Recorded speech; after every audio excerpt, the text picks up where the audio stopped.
आज़ादी का Amrit Mahotsav with vision 2047। गुड़ कोनी नहीं गुलगुला बनाती, लाती तेल उधारो, परिंडाम पानी कोनी अरबड़ी तो कोनी न्यारो। इसकी संस्कृति ही इसकी धरोहर है और ये जो हमारी संस्कृति है उसी से हमें दुनिया को जोड़ना है। इफ़ आई टॉक्स रिलीजियसली, सनातन धर्म का मानना है नर सेवा नारायण सेवा। इस्लाम धर्म का मानना है गरीबों की मदद करो। क्रिश्चियन धर्म का मानना है प्रत्येक जीव से प्रेम करो। ये कहा जाता है कि परमात्मा एक है। अगर वो परमात्मा एक है तो आत्माएं अलग कैसे हो सकती हैं? हॉलीवुड 2000-3000 करोड़ रुपए लगाकर अवतार 2 जैसी मूवी बनाता है, वहीं पे ISRO world's finest space mission moon mission Chandrayaan 3 बनाता है सिर्फ 650 करोड़ रुपए में। And this is why we say that India will be a Viksit Bharat.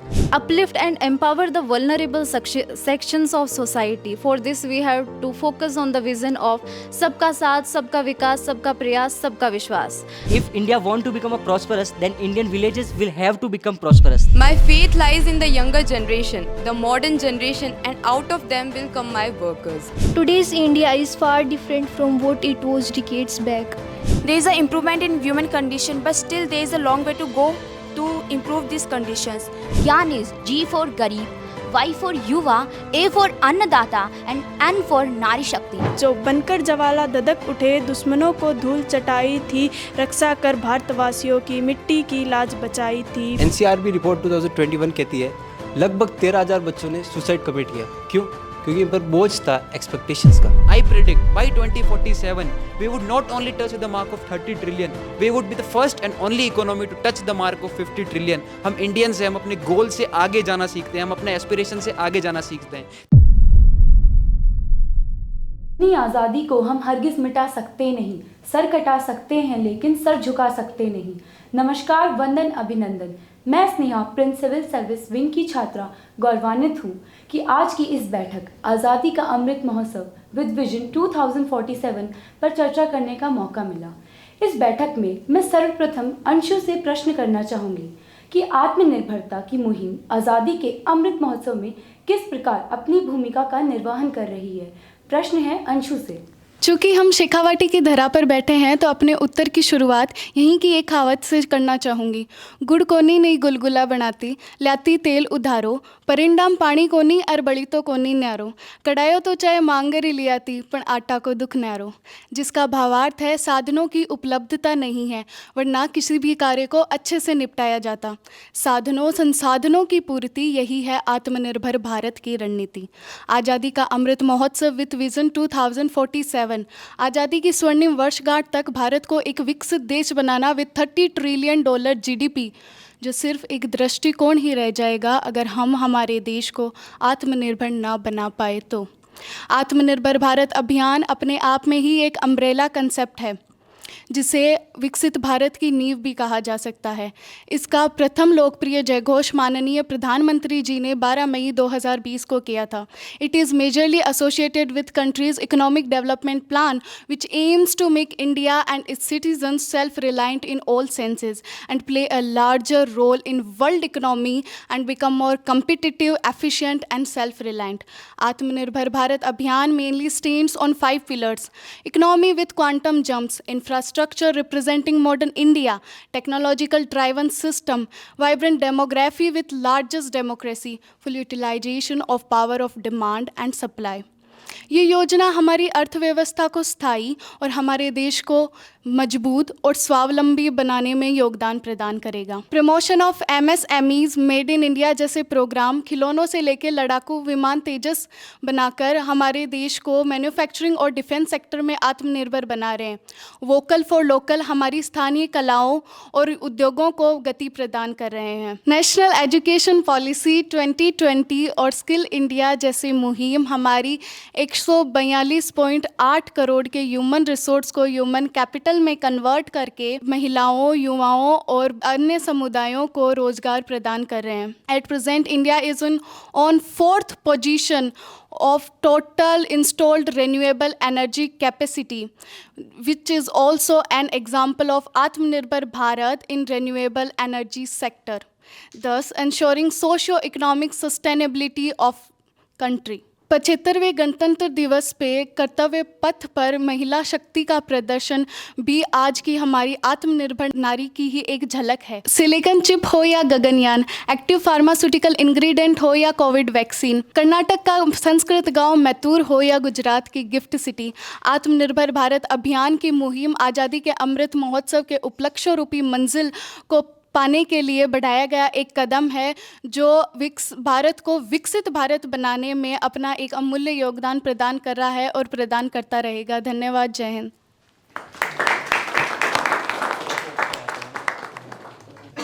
धन्यवाद अंशु, आपने बहुत ही बेहतरीन तरीके से हमें आत्मनिर्भरता के बारे में बताया। अगला प्रश्न मैं काजल से करना चाहूँगी। काजल, एक भारत श्रेष्ठ भारत की संकल्पना का क्या दृष्टिकोण है, इस पर अपने विचार प्रस्तुत करें। I do begin by quoting a shlok from Vishnu Puran. Uttaram yas samundrasya himadurasya ve dakshinam varsham tad bharatnam bharti yatra santati। अर्थात समुद्र के उत्तर में, हिमालय के दक्षिण में जो देश है उसे भारत कहते हैं तथा इसकी संतानों को हम भारतीय कहते हैं। भारत ये रंगों का देश है। यहाँ विविधता में एकता और एकता में विविधता है। यहाँ अनेकों भाषाएं, अनेकों बोलियाँ, अलग अलग खान पान, कितना कुछ अलग है, लेकिन भारत एक है। इसकी संस्कृति ही इसकी धरोहर है और ये जो हमारी संस्कृति है उसी से हमें दुनिया को जोड़ना है। हम अपनी संस्कृति से दुनिया को तभी जोड़ पाएंगे जब हम खुद उस पर गर्व करेंगे। And to achieve this, our respected prime minister on this golden period of Amrit Kaal and on the 148th anniversary of the Sardar Patel announced Ek Bharat श्रेष्ठ भारत प्रोग्राम। एक भारत श्रेष्ठ भारत से हम क्या समझते हैं? एक भारत श्रेष्ठ भारत यानी राज्य अनेक लेकिन राष्ट्र एक, समाज अनेक, भाव एक, पंथ अनेक, लक्ष्य एक, या यूँ कहें कि रंग अनेक किंतु तिरंगा एक। आज भारत में रास्ते भले ही अलग अलग हों लेकिन हमारी मंजिल एक ही है और ये मंजिल है एक भारत श्रेष्ठ भारत की। एंड दिस कॉन्सेप्ट ऑफ एक भारत श्रेष्ठ Bharat is not a new. सैकड़ों साल पहले आदि शंकराचार्य हों या आधुनिक काल में स्वामी विवेकानंद, हमारी संत परंपरा हमेशा एक भारत श्रेष्ठ भारत का जयउद्घोष करती रही है। And after the independence, Sardar Patel unified all the independent princely states of India and gave us an indestructible Bharat. And now it is the solemn duty of 142 crore Indians to make this Ek Bharat Shresth Bharat, with its key objective to create an environment which promotes learning between the different states and the UTs of the India, to establish long-term engagements and strengthening the unity and integrity of India. आज इस एक भारत श्रेष्ठ भारत की मूल भावना और भी ज़्यादा मजबूत हो जाती है जब हम देखते हैं कि मिजोरम की 4 साल की बालिका जब वंदे मातरम गाती है तब पूरा देश गर्व और गौरव से भर जाता है। जब केरल की स्कूल की एक लड़की बहुत मुश्किल से सीखकर हिमाचली गीत बड़े परफेक्शन के साथ गाती है तब हमें देश की शक्ति महसूस होती है। और सिर्फ इतना ही नहीं है, जब आंध्र प्रदेश में बनी चूड़ियाँ पंजाब के घर आंगन में छनकती हैं, जब कश्मीर का केसर तमिलनाडु के जायकों में रंग भरता है, जब राजस्थान का मोटा अनाज फॉरेन डेलीगेट्स की थालियों में सजता है, जब भाषा में तमिल, पंजाबी, तेलुगु आदि पर उसकी गूंज में वंदे मातरम हो, उस गूंज की एकता का नाम है एक भारत श्रेष्ठ भारत। जब यूपी की एक बहन अपने महाराष्ट्र के भाई की कलाई पर विश्वास की राखी बांधती है, जब गांव की कोई लड़की ओलंपिक में गोल्ड मेडल लेकर आती है, तब पूरा देश उत्सव मनाता है। उस उत्सव के उल्लास का नाम है एक भारत श्रेष्ठ भारत। इस एक भारत के किस्से सिर्फ इतने ही नहीं है, ये यात्रा अनंत है, ये गाथा अनंत है। Thank you. जय हिंद, जय Bharat.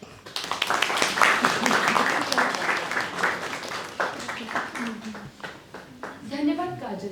You have beautifully explained the colors and the vibrant beauty our India holds in every part of it. अगला प्रश्न मेरा शिवानी से है। वसुधैव कुटुंब की भावना किस प्रकार आज़ादी के अमृत महोत्सव में अपना औचित्य प्रस्तुत करेगी? अयम निज पुरोवेति गणना लघु चेत श्याम उदार चरिता नाम तु वसुधैव कुटुंबकम। वसुधैव कुटुंबकम एक संस्कृत फ्रेज़ है जो कि 3 शब्दों से मिलकर बना है, वसुधा इवा कुटुंबकम, जिसका अर्थ है वर्ल्ड इज़ वन फैमिली, पूरा विश्व एक परिवार है। यह श्लोक महाउपनिषद अध्याय 7 श्लोक संख्या 71 से लिया गया है। 11 सितंबर 1893 इसी दिन अमेरिका में भारत के एक संदेशवाहक ने भारत को विश्व गुरु के रूप में पुनर्स्थापित किया था। ये बात है लेक मिशिगन के किनारे स्थित शिकागो शहर की। ये बात है नरेंद्रनाथ दत्त या यूँ कहें स्वामी विवेकानंद की। शिकागो की पार्लियामेंट में उनके पहले 5 शब्द थे, brothers and sisters of America, America के भाइयों और बहनों। ये वो 5 शब्द थे जिन्हें सुनकर हजारों लोग खड़े होकर मंत्रमुग्ध होकर तालियां बजाने लगे। ये वो 5 शब्द थे जो पूरे विश्व में एक बंधुत्व की आवाज़ लेकर गूंज उठे, जो आज तक भी गूंज रहे हैं। The term has become a mantra of India's diplomatic lexicon. India not only preaches but also practices Vasudhaiva Kutumbakam. When Sri Lanka needed loan, India was first country to give assurance to IMF. It showed that we believe in brotherhood first. अगर हम recently Covid की बात करें तब हम देख पाएंगे कि किस प्रकार पूरा विश्व एक परिवार बन चुका था, एक सहयोगी बन चुका था। अगर मैं बताऊं मिशन दोस्ती के बारे में तो अंतर्राष्ट्रीय स्तर पर जो देश भारत की आलोचना करता है वह है टर्की, लेकिन जब वहाँ पे भूकंप की आपदा आई तो वह भारत ही पहला देश था जो उसका सहयोगी बना। इसी से प्रभावित होकर टर्किश एम्बेसडर का कहना है a friend in need is a friend in deed, जिसका मतलब है जो ज़रूरत के समय साथ दे वही सच्चा दोस्त होता है। इफ़ आई टॉक्स रिलीजियसली, सनातन धर्म का मानना है नर सेवा नारायण सेवा। इस्लाम धर्म का मानना है गरीबों की मदद करो। क्रिश्चियन धर्म का मानना है प्रत्येक जीव से प्रेम करो। जब हर एक धर्म मानवता को श्रेष्ठ मानता है, हर धर्म का उद्देश्य एक है, हर धर्म का कहना एक है, तो हम भी एकजुट हो सकते हैं। ये कहा जाता है कि परमात्मा एक है। अगर वो परमात्मा एक है तो आत्माएं अलग कैसे हो सकती हैं? हम भी एक साथ एकजुट रह सकते हैं। वसुदेव कुटुंबकम की अवधारणा हमारे अतिथि सत्कार, अतिथि देवो भव, हमारे संविधान या यूँ कहें पूरे भारत में विनिष्ट रूप से पराक्रम है, परीक्षित है।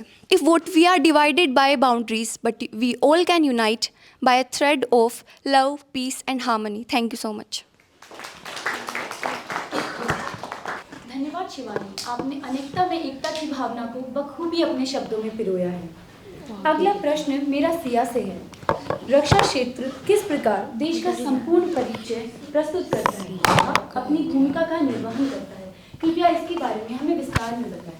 जब जब दहला विश्व हमारा, जब जब दहला विश्व हमारा, जब जब बेमकसद खून बहा, चीन, रूस, जापान सभी ने भारत को एक दूत कहा, भारत को एक दूत कहा। आज़ादी के अमृत महोत्सव की आप सभी को हार्दिक शुभकामनाएं।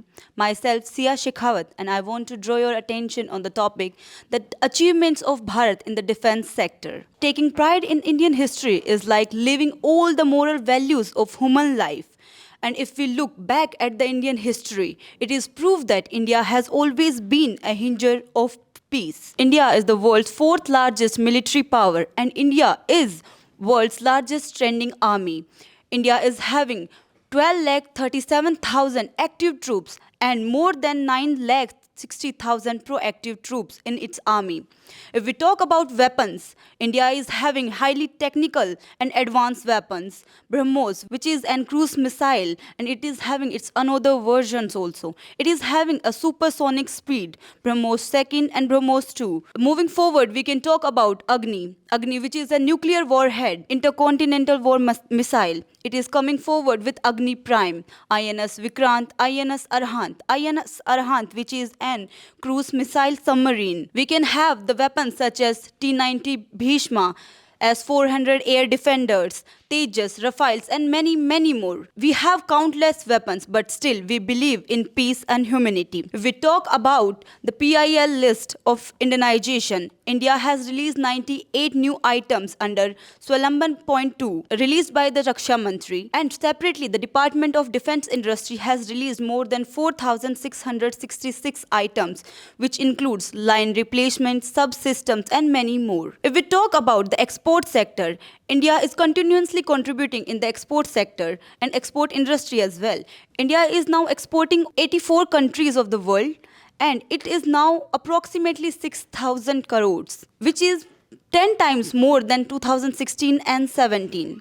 To make India self-sufficient, self-developing and indigenous, the central government of India is providing a huge budget to the Defense Ministry, which is 5.96 lakh crores, which is roughly 13.18% of the total budget. At the end, I would say India is having best field crafts, battle crafts and technology, but still we Indians believe in peace, passion and profession. Thank you. मैं अगला प्रश्न पूछना चाहूंगी अनुज से। आज विश्व जगत विज्ञान व तकनीक का है। इस दौर में भारत की वैज्ञानिक विचारधारा का क्या स्वरूप है?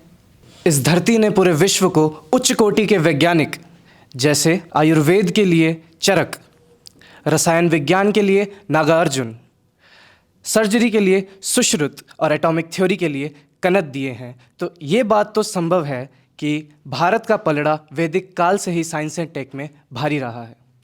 A land with resplendent history and vibrant diversity has been forging towards development and progress in various sectors. Take defense. We have got missiles, we have got rockets, we have got remotely piloted vehicles. BrahMos is an excellent example of Indian prowess in strategic development. Look at space technology. We have got space launching vehicles such as SLVs, ASLVs, PSLVs to GSLVs.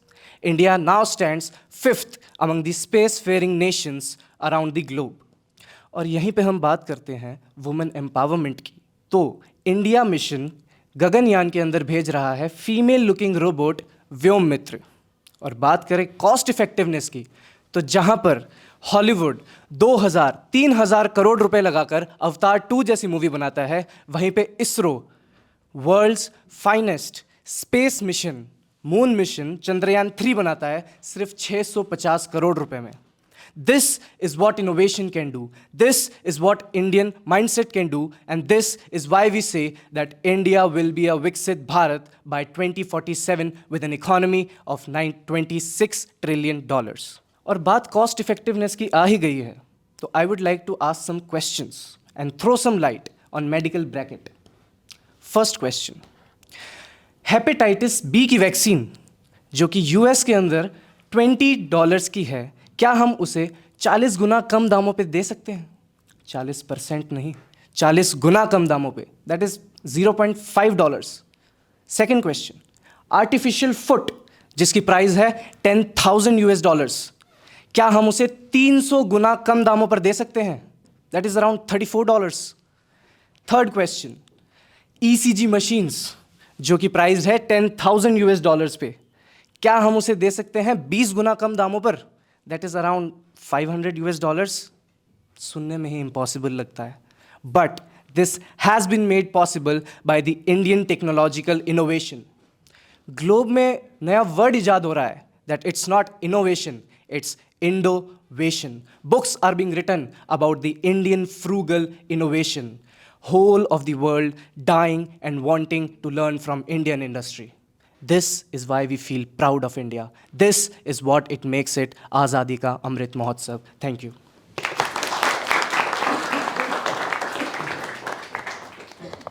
Thank you Anuj. आपने बखूबी बताया कि किस प्रकार technology का मतलब ये नहीं कि हम कितनी आधुनिक चीज़ों को विकसित करें, पर उसका मतलब ये है कि हम कितने लोगों तक उसे पहुंचा पा रहे हैं।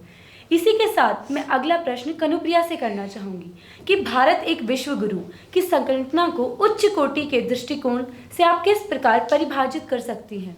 ये वो धरती है जिसने हर प्राणी को स्थान दिया। ये वो धरती है जिसने रामायण और गीता जैसा ज्ञान दिया, आयुर्वेद, योग और दर्शन का पाठ पढ़ाया दुनिया को, अर्थशास्त्र, विज्ञान और गणित का मर्म सिखाया दुनिया को।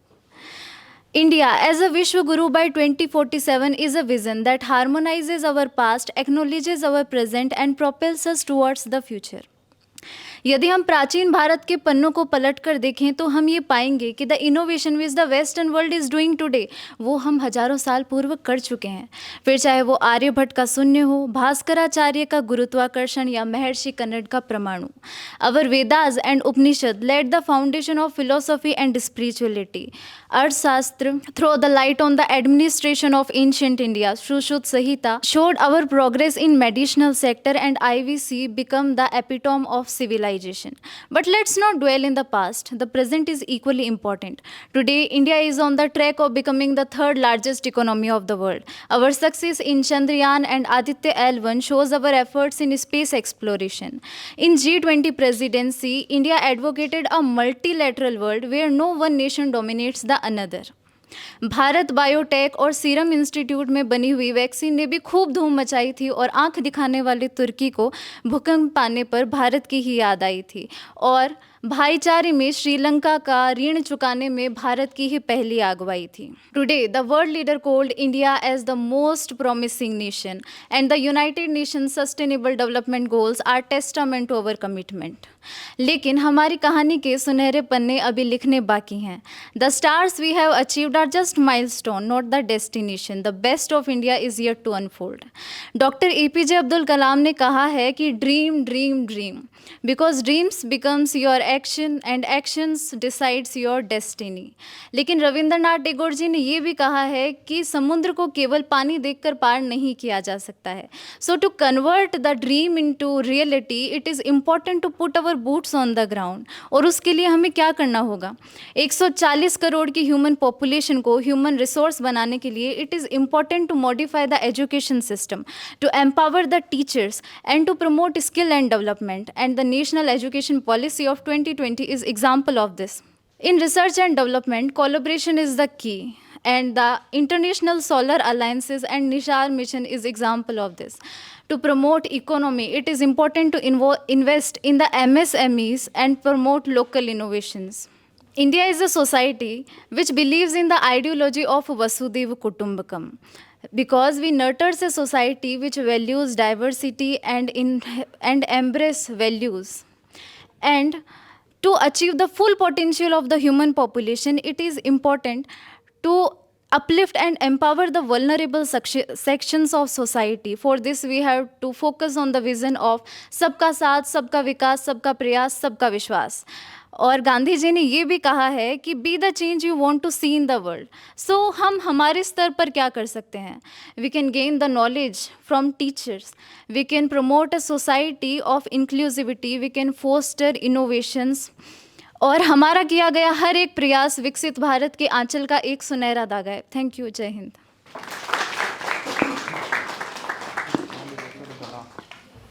Thank you Kanupriya. आपने सही कहा and I wholeheartedly agree with you that we must not dwell in the past and we should focus on कि हम आगे भविष्य में अपने भारत को फिर से विश्वगुरु कैसे बना सकते हैं.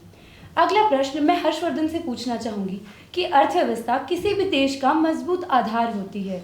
सुदृढ़ अर्थव्यवस्था का अभाव मानव जगत में विकसित दृष्टिकोण नहीं रख पाएगा. Please throw some light upon this. Thank you, Sneha. Your question holds a strategic relevance in present times. If we see, economy is the backbone of Indian development.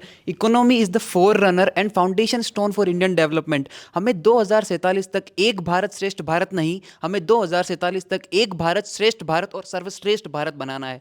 Hi, myself Harshvardhan Singh Rathod from Mewad Pratapgarh. I would like to introduce you about the Indian economy and Indian economic changes that took place from time to time. 1947 में जब हमें आज़ादी मिली से लेकर 1991 तक हमारी economy एक closed economy थी. बट इन 1991 जब हमारे पास एक हफ्ते से भी कम का फॉरेक्स रिजर्व बचा था, तब हमने कुछ मेजर पॉलिसी चेंजेस इंट्रोड्यूस किए through the LPG reforms, so popularly called as liberalisation, privatisation, globalisation. 1991 में LPG के दौरान हमारी इकोनॉमी थी $270 बिलियन से लेकर आज 2023 तक $3.7 ट्रिलियन तक इंडिया ने कभी पीछे मुड़कर नहीं देखा. दिन दोगुनी और रात चौगुनी प्रगति की. बात करें लोन टेकिंग की, तो India during 1947 and early 20th centuries used to take loan from the major institutions, major countries like USA, IMF, world trade and the other world banks. But now India is giving loan to the underdeveloped countries. India is giving loan to and India is sustaining its underdeveloped countries and underdeveloped friends like Sri Lanka, Nepal, Bhutan. Jeff Bezos once said in India, 21st century is going to be the Indian century, but I say, he predicted, but I say, 21st century is India's century. This is not only India's century, this is India's millennium. We talk about the Indian economical sectors. Indian economy is majorly based on 4 sectors. Those include pharmaceuticals, agriculture, service sector and agriculture sector. हम बात करें railway की, तो railway में सबसे बड़ा employer है of the world. हम अराउंड 12 लाख प्लस पॉपुलेशन को रेलवे में एम्प्लॉय रखते हैं. बात करें फार्मास्यूटिकल्स की, तो as one of my friends said, Indian pharmacy, India is called as the pharmacy center of the world. India को कहा जाता है कि ये दुनिया का मेडिकल शॉप है ना। जब 2019 में कोरोना आया तो वर्ल्ड ने अपने life saving drugs, medical supplies बड़ी बड़ी कंट्रीज ने होल्ड करना स्टार्ट किया था। But that was the time when India through it's military alliance 160 million doses of Covaxin, I repeat once again, 160 million doses of Covaxin and Covishield India ने दुनिया को दिए और दुनिया को सस्टेन करना सिखाया। ये हमारे भारत की फार्मास्यूटिकल पावर है। जब ब्राज़ील के प्रेसिडेंट JM बोल्सोनारो पोस्ट करते हैं ट्विटर पर, जब हनुमान जी भारत से ब्राज़ील तक संजीवनी लेके जाते हैं और JM बोल्सोनारो कहते हैं धन्यवाद भारत, ये दिखाता है कि भारत की स्ट्रेटेजिक रेलेवेंस क्या है। अब बात करें इंडियन यूथ की, India is the most youngest country in the world with around 65% of the people below the age of 59। This shows the India's youth power. तो मैं आज इंडिया के यूथ से एक आह्वान करना चाहूँगा, उठो, जागो और गाड़ दो विजय का भगवा ध्वज अहंकार की छाती में और गर्व से कहो कि हम भारतीय हैं और भारत को विश्व की सबसे बड़ी अर्थव्यवस्था बनाने का ये सपना हम साकार करके रहेंगे। I predict by 2047 we would not only touch the mark of 30 trillion, we would be the first and only economy to touch the mark of 50 trillion. हम इंडियंस हैं, हम अपने गोल से आगे जाना सीखते हैं, हम अपने एस्पिरेशन से आगे जाना सीखते हैं। Thank you so much. आभार। Thank you Harshvardhan. आपने बताया कि किस प्रकार हमें अपने एस्पिरेशंस को कम नहीं उनको बढ़ाना चाहिए, क्योंकि गोल्स अचीव करने के लिए ही बनाए जाते हैं। मैं अगला प्रश्न हितेश से करना चाहूँगी कि स्मार्ट विलेज के अभाव में आज़ादी का अमृत महोत्सव अधूरा होगा। स्मार्ट विलेज किस तरह अमृत महोत्सव की ज़मीन तैयार करेगा? Please explain this to us. जहाँ ताज़ी हवा, ठंडा पानी, बेहतरीन पेड़ों की छाँव है, वहीं मेरे भारत का गांव है, वहीं मेरे भारत का गांव है। प्राचीन काल से ही भारतीय संस्कृति तथा भारतीय जनसंख्या ग्रामीण परिवेश में पली बड़ी है। आज भी हमारे भारत का हृदय कहे जाने वाले भारतीय गांवों की कुल आबादी का 65% हिस्सा और संख्या में बताऊं तो 90 करोड़ लोग ग्रामीण परिवेश में निवास करते हैं। With the growing advent time there is need to convert villages into smart and modern villages. Smart village is a holistic term that emphasizes smart education, smart infrastructure, smart health infrastructure, smart agriculture, smart police, smart transportation. To make India a smart village nation, our Honorable Prime Minister Narendra Modi launched Sansad Adarsh Gram Yojana. The vision of Sansad Adarsh Gram Yojana is an interdependent plan encompassing personal, human, social and economic dimensions. For example, promotion of modern dairy farming, provide agriculture with advanced types of agriculture with advanced technology, provide employment to villagers, youngsters, women. मैं आप सभी को बताना चाहूँगा कि भारत सरकार ने इस राष्ट्र निर्माण योजना के तहत वर्ष 2016 तक 1, वर्ष 2019 तक 3, वर्ष 2024 तक 5 आदर्श गांव बनाने का लक्ष्य दिया है लोकसभा सांसदों को अपनी ही कॉन्स्टिट्यूएंसी के अंदर। मुझे ये बात बताते हुए बड़े ही गौरव महसूस हो रहा है कि भारत का सबसे पहला स्मार्ट गांव राजस्थान के धौलपुर जिले से द स्मार्ट विलेज धनोरा, जो कि न सिर्फ राजस्थान के लिए अपितु संपूर्ण भारत के लिए एक बेमिसाल उदाहरण बनकर प्रस्तुत हुआ है। मैं आप सभी का आकर्षण ले जाना चाहूँगा साउथ इंडिया की तरफ, जहाँ पर तमिलनाडु के एक ओडंतपुरई गांव, जो कि अपने खुद के लिए तो बिजली उत्पादन करता ही करता है, साथ ही साथ तमिलनाडु इलेक्ट्रिसिटी बोर्ड डिपार्टमेंट को भी बिजली उपलब्ध करवाता है, वो भी 100% रिन्यूएबल एनर्जी के साथ। If India want to become a prosperous, then Indian villages will have to become prosperous. Thank you.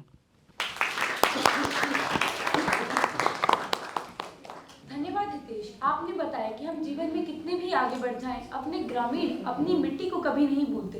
इसी प्रकार अगर हमें जीवन में आगे बढ़ना है तो हमें अपने विलेजेस पर भी उतना ही फोकस करना होगा जितना हम अपनी सिटीज़ पर कर रहे हैं। इसके साथ मैं प्रश्नों के सिलसिले में प्रियांशी पर आना चाहूँगी। प्रियांशी, यूथ आज़ादी के अमृत महोत्सव को सबसे महत्वपूर्ण प्रश्न यही है कि किन विचारधाराओं के माध्यम से हम अपना दृष्टिकोण सिद्ध कर पाएंगे। आज का यूथ किस प्रकार अपना दृष्टिकोण सिद्ध कर सकता है, इस पर थोड़ा बताएं। कि एक आसमां कम पड़ता है और आसमां मंगवा दो, है बेसब्र उड़ाने मेरी पंख ये नीले रंगवा दो। स्वप्न करोड़ों सत्य हो रहे, अब उनका सत्कार करो और निकल पड़ा है भारत का युवा, अब तुम जय जयकार करो। Namaskar, a very warm and hearty welcome, a very warm and hearty greetings and thank you. I am Priyanshi and I am very fortunate to be present here for a discussion on the topic, very important topic, the role of youth in nation building. विकसित राष्ट्र में युवा की भूमिका।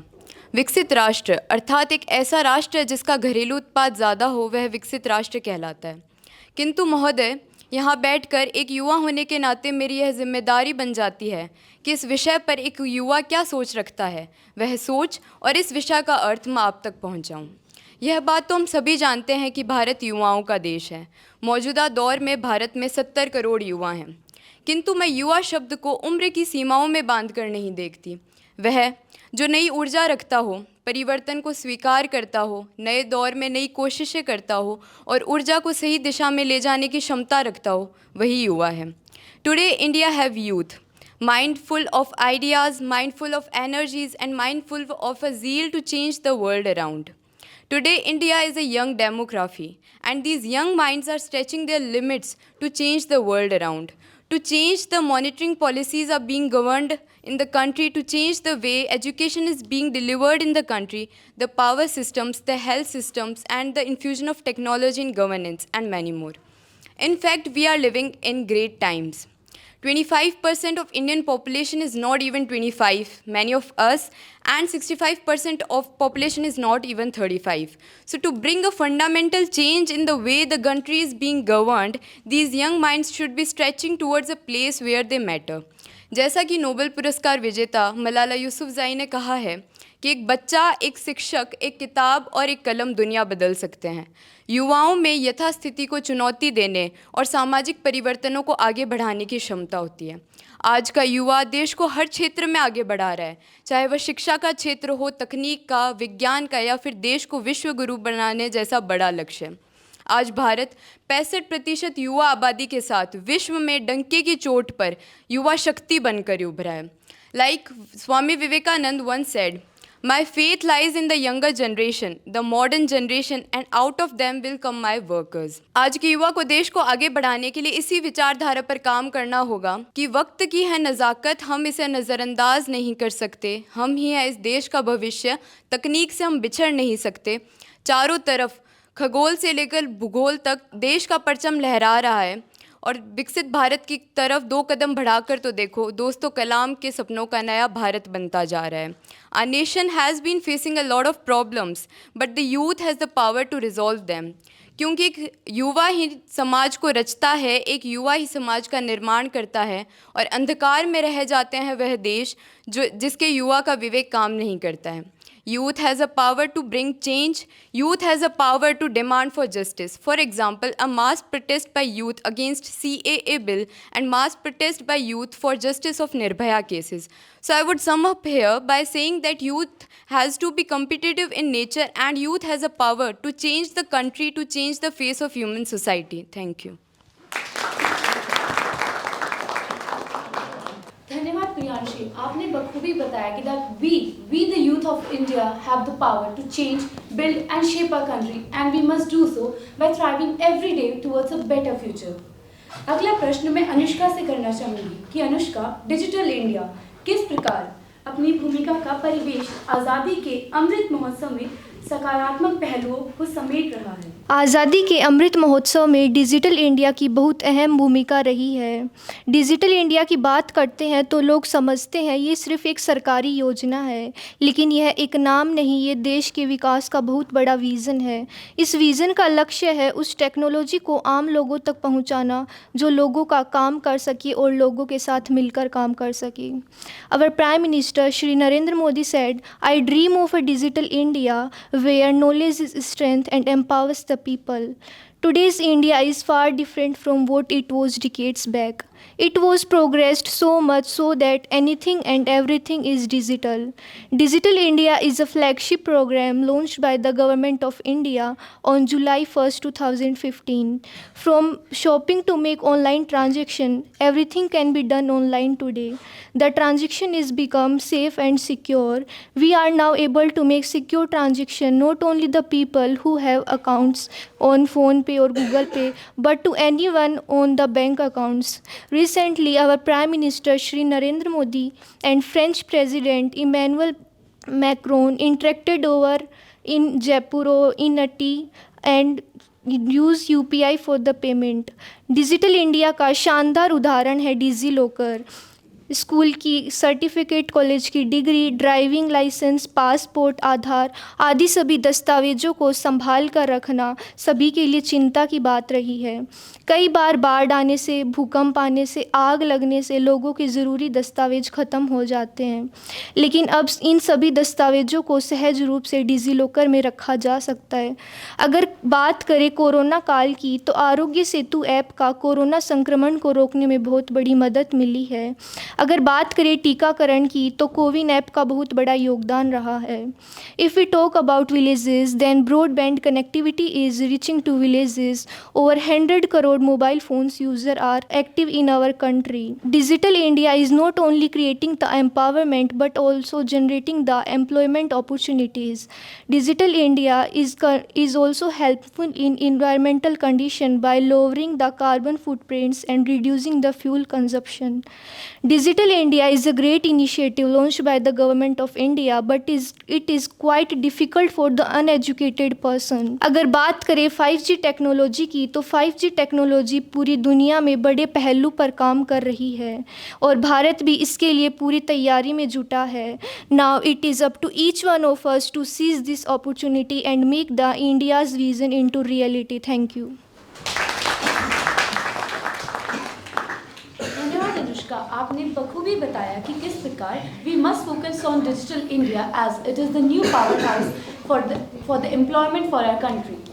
अगला प्रश्न मैं प्रशांत से करना चाहूँगी कि समाज के कमज़ोर वर्ग के क्या संवैधानिक प्रावधान होंगे जो भारत की मजबूत पटकथा को लिख पाएंगे। नमस्कार। ये कहना लाजमी है एज़ पर द विज़न, अगर भारत को 2047 तक अपने आप को एक विश्व गुरु, एक विकसित राष्ट्र के रूप में देखना है, तो उसको अपने कमज़ोर वर्ग यानी कि विकलांग व्यक्ति, परलैंगिक व्यक्ति, महिलाएं, बच्चे, अनुसूचित जाति, SC ST को उनके शोषणकारी दुनिया से बाहर निकालकर उनका विकास करना होगा, उनका सशक्तिकरण करना होगा, और भारत कर भी रहा है। सबका साथ, सबका विकास, सबका प्रयास और सबका विश्वास के साथ। अगर मैं बात करूं कुछ संवैधानिक प्रावधान और कुछ वैधानिक प्रावधान की, तो वो भारत के संविधान में मेंशन भी है। मैं बात करूंगा कुछ संवैधानिक प्रावधान की, तो मैं बात करूंगा आर्टिकल नंबर 14 की, जो बताता है सबके लिए समान अधिकार, equality in political, economic and social sphere, चाहे वो वुमेन हो, डिसेबल्ड पर्सन हो या कोई SC ST कास्ट से बिलोंग करता हो। मैं बात करूंगा आर्टिकल नंबर 15 की, जो हमें बचाता है किसी भी तरह के भेदभाव से, चाहे वो धर्म के आधार पर हो, चाहे रिलीजन, कास्ट या सेक्स के आधार पर हो। आप सभी को जानकर यह आश्चर्य होगा जिस भारत का 2030 तक का सपना है अपने सस्टेनेबल डेवलपमेंट गोल्स को पूरा करने में, उसमें से एक SDG नंबर 5 है जेंडर इक्वालिटी। उसी भारत में आज कई मंदिर परिसर ऐसे हैं जहाँ पे पुरुषों के जाने पर पाबंदी है, और कई मंदिर परिसर ऐसे भी हैं जहाँ पे महिलाओं के जाने पर पाबंदी है।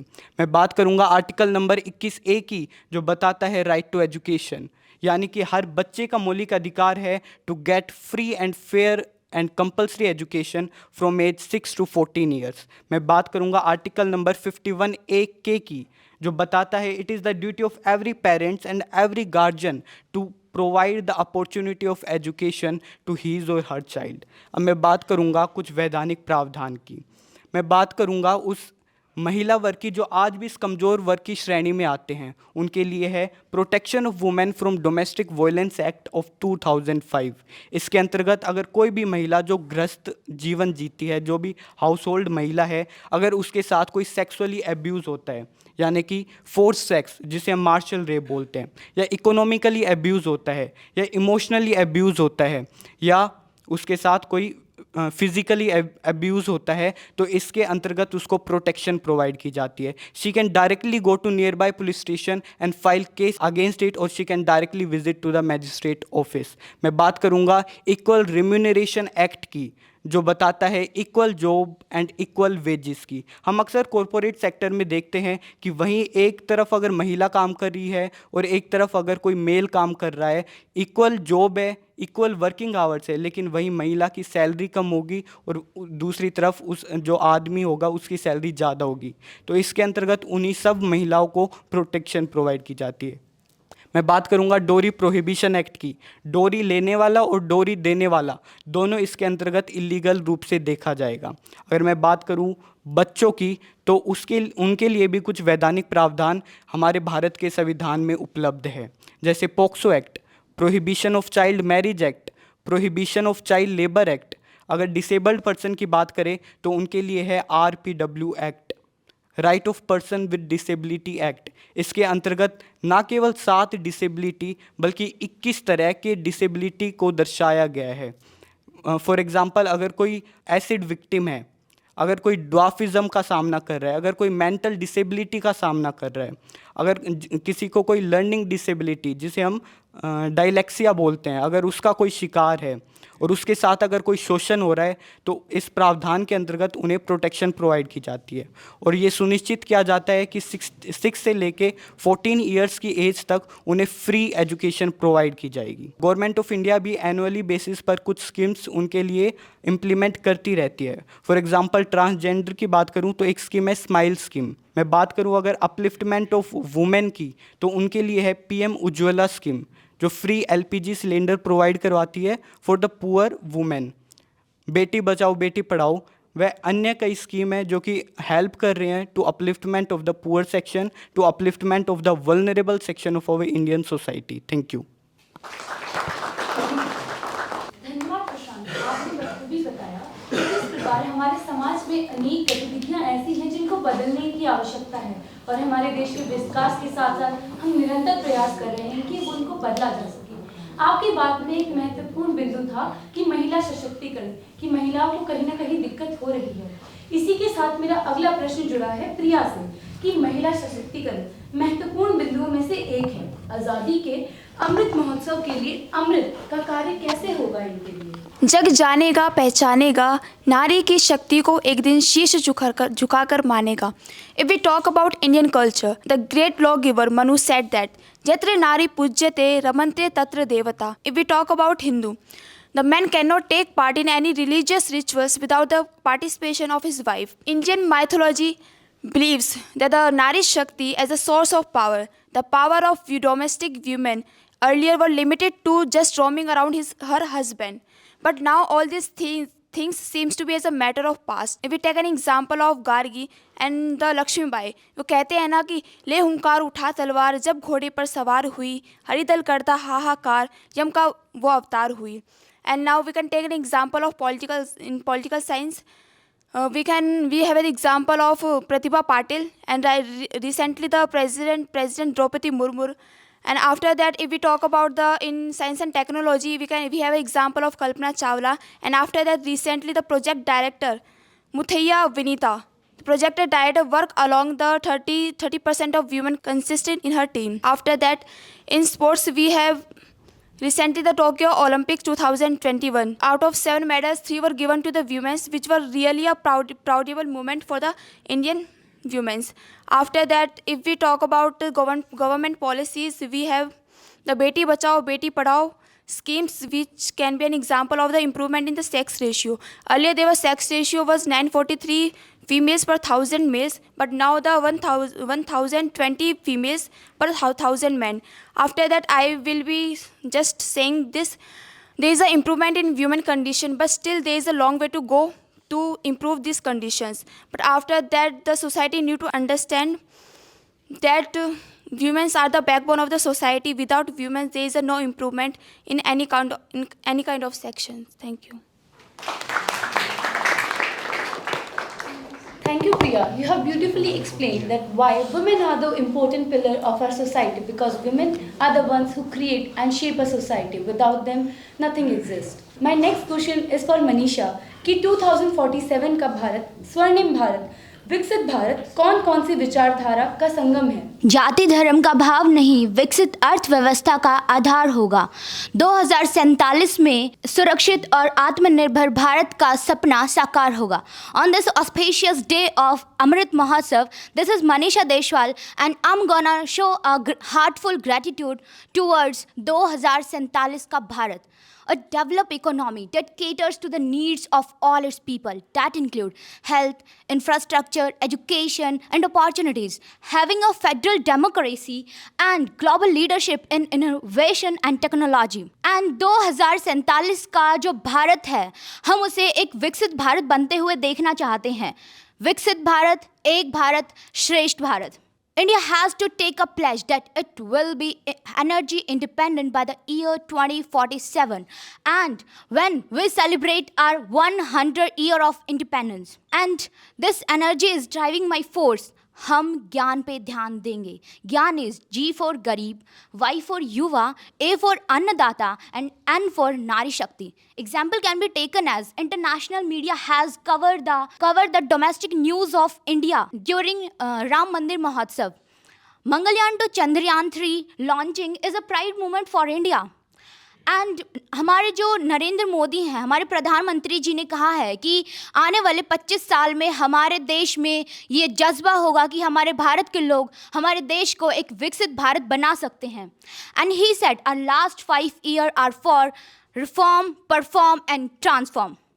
And our respected Prime Minister Narendra Modi having punch plan for India's next 25 years. And it includes, first is developing India, second is erase all traces of servitude, third is take pride in our heritage, fourth is unity and togetherness, last but not the least, fulfilling commitment as citizen. And last, I want to say that developing to develop is a journey of a nation. I to me and my to our is the key to mission 2047. Thank you. Next moving on to Sonu, I would like to ask कि स्वतंत्रता सेनानी तथा उनकी अनकही गाथाएं अमृत महोत्सव में मन मस्तिष्क में एक सिहरन पैदा करती हैं. ज़रा इसके बारे में कुछ कहें. मिट्टी वतन की पूछ रही है वह कौन है, वह कौन है, जिसके लिए 2 बूंद स्याही ने इतिहास को, इतिहास जिस पर मौन है वह कौन है, वह कौन है. There are so many freedom fighters of India who contributed independence movement but their name faded into the darkness. Let's your spirit fly high with the name unsung freedom fighters. One of them Matangini Hazra. इन्हें बंगाली में प्यार से गांधी बुरी बुलाते हैं, जिसका मतलब old lady Gandhi. हाँ, ये वही हैं जिन्होंने ब्रिटिश पुलिस से सीने में 3 गोलियां खाई थी. जब इन्हें गोली मारी जा रही थी तब भी इन्होंने अपना साहस बरकरार रखा और मरते वक्त भी ज़ोर ज़ोर से वंदे मातरम बोलती रही. मैं अगला नाम लेना चाहूँगी अब्दुल गफर खान का, जिन्होंने खुलकर ब्रिटिश राज इंडिया डिवाइड का विरोध किया था. आगे मैं बात करना चाहूँगी मैडम बिकाजी कामा. ये इंडिया की पहली लेडी थी जिन्होंने भारत का पहला झंडा जर्मनी के इंटरनेशनल सोशलिस्ट कॉन्फ्रेंस में लहराया था और वो हमेशा समानता की बात किया करती थी. आगे मैं बात करना चाहूँगी बिरसा मुंडा, ए यंग सिपाही लीडर. इन्होंने 19वीं सदी में एक ट्राइबल ग्रुप को लीड किया था और उन्हें इंस्पायर किया था कि वह ब्रिटिश राज के विरुद्ध खड़े हो सकें. और अंत में मैं इन्हीं ही शहीद जवानों पे कुछ पंक्तियां प्रस्तुत करना चाहूँगी. जो बनकर जवाला धधक उठे दुश्मनों को धूल चटाई थी, जो बनकर जवाला धधक उठे दुश्मनों को धूल चटाई थी, रक्षा कर भारतवासियों की मिट्टी की लाज बचाई थी, मिट्टी की लाज बचाई थी. हम आज भी उनको देख रहे ज्योति अमर जवानों की, हम आज भी उनको देख रहे ज्योति अमर जवानों की. दिल भर आता है जब बात करूँ आज़ादी के दीवानों की, दिल भर आता है जब बात करूँ आज़ादी के दीवानों की. चाहे कब्र से पूछो गाथा उनकी, चाहे शमशान से, चाहे कब्र से पूछो गाथा उनकी, चाहे पूछो किसी शमशान से, वो भारत माँ के सूत्र कहते थे. जय हिंद और गर्व और शान से, जय हिंद और गर्व और शान से, जय हिंद.